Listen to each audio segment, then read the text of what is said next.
on our side. The economics on our side. Why is it still that not only the most intellectuals, politicians, and again, left and right doesn't matter. If you remember, McCain was going after Wall Street, blamed Wall Street for the crisis. Sarah Palin recently, in front of the Tea Party convention, blamed Wall Street, blamed capitalism for the crisis. George Bush, turned towards controls of the markets in order to save capitalism, he says, right? He said. So everybody blames capitalism.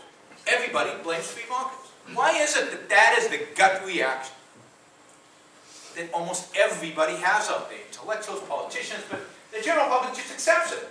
It's not really challenged by anybody. What is it about capitalism that leads us to blame it for everything?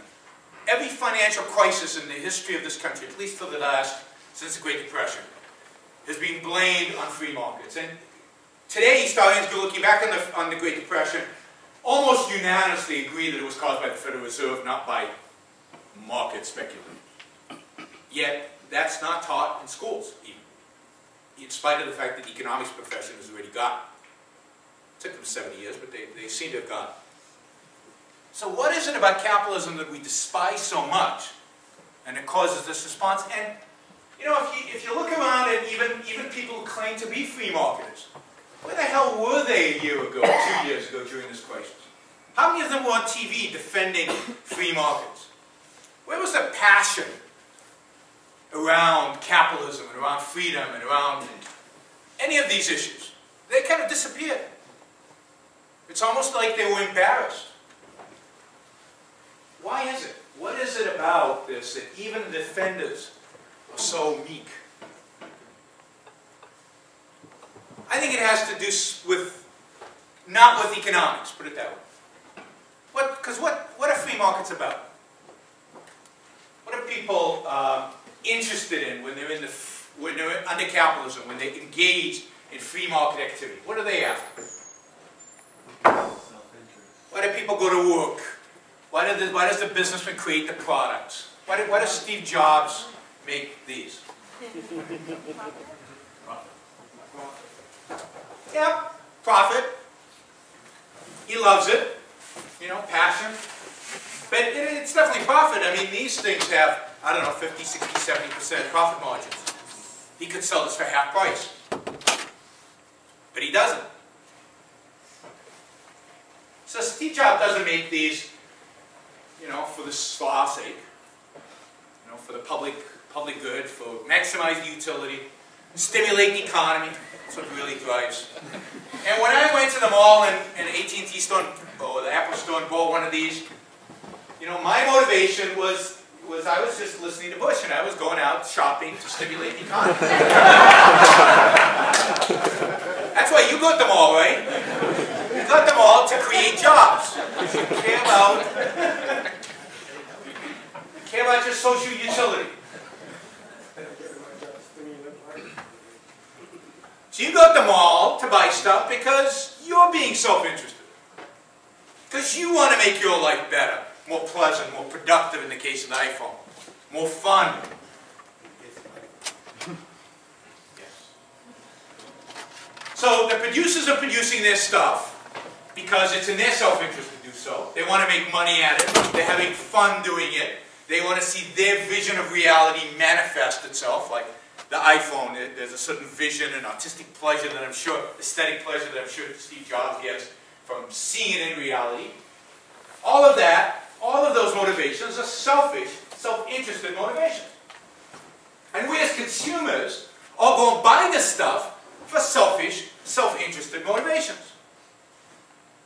And we go to work because we want to make money for whom? For ourselves and for our families, take care of us and the people we really care about. Not for the greater glory of the United States of America, and not for some social maximization of some social utility function. And yet, what are we taught? What are we taught when we're this high? Even small. This high. What are we taught? We're taught share. Think of yourself last. Think of others first. What is the essence of morality in the culture we live in? What is the standard, the thing that we look up to and say, that is a moral person, that is a good person? People who sacrifice, who give up stuff, who live for other people, not for themselves. Steve Jobs, not Steve Jobs, the other guy. Bill Gates. Sorry, Microsoft. Bill Gates got, when he was making all those tens and hundreds of billions of dollars for himself and for others in Microsoft who were working hard for that, did he get any moral credit for making that money? No, I mean, maybe people thought he was a good businessman or whatever, but nobody thought he was a good person for what he was doing. But now that he's giving it all away, and giving it all away to the most distant, faraway place you could imagine, and that's not accidental. It's not accidental that he's not giving it away here in Seattle. He's giving it away as far as he can be so that you can't even hint at a smidgen of self-interest. But now he's a moral hero. Giving it away is the standard we use. I once knew two friends.